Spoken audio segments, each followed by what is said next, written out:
Mu kkooti eyasembayo okutuula, omuwabi wa gavumenti Richard Birivumbuka yali yeeyamanga bw'asuubira okusindika abaawaabirwa okuli Muhammad Ssegirinya owa Kawempe North ne Alan Ssewanyana owa Makindye West, ssaako n'abasibe abalala mu kkooti enkulu okutandika okwozebwa emisango gy'okubaako ne kye bamanyi ku ttemu ly'ebijambiya n'obutujju ebyali mu bitundu by'e Masaka omwaka oguwedde.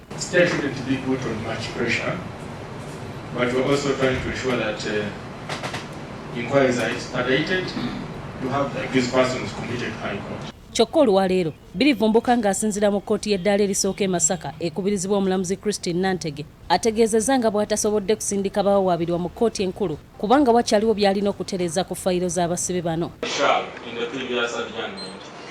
Because I do not control investigations, I do not control retrieval of evidence. In the last adjournment I said most likely I'll commit them. But this time I'm saying they shall. Bino olugudde mu matu ga maama w'omubaka Muhammad Ssegirinya Justin Nakajumba avudde mu mbeera n'akuba omulanga wakati mu kkooti nga bw'alangira omuwabi wa gavumenti obutaba na mutima musaasizi.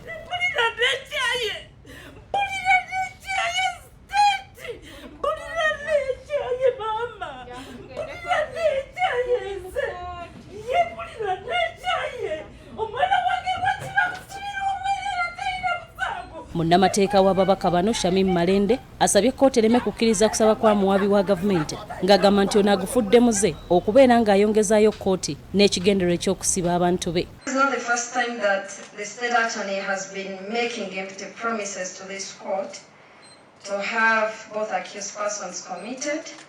First was on 19th January this year when he promised that at the next court date, which was 2nd February,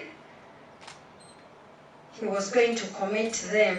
If state has failed to gather evidence against the two legislators, it is better that they are freed instead of keeping them under incarceration. Bababaka basabye ensonga y'okubasindika mu kkooti enkulu ekolweko mu bunnambiro basobole okufuna obwenkanya kubanga mu kiseera kino abantu ababalonda tebakiikirirwa kyokka nga balangibwa bwemage.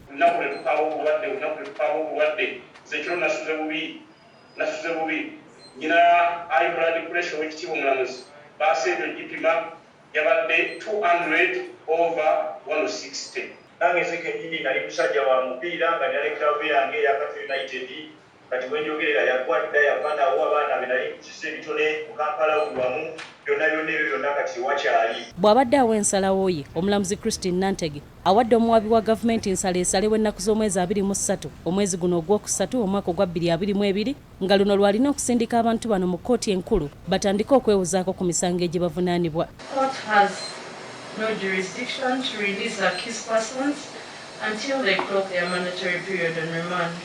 The case is adjourned to 23rd March.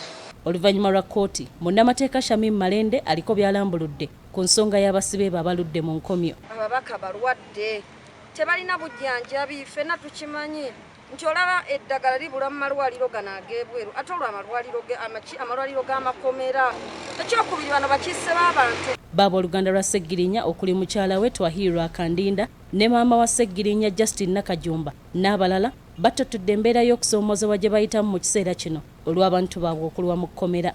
Kuba n'abasibe bwennyini babadde bamanyi olwaleero bajja kufuluma bagendeka kibi nnyo. Sitatikolomidde olwa mwana wange kukolomidde. Stella Nandawula ne Betty Namawanda, BBS Telefina, Gambuuze. Gambuuze ebyo nga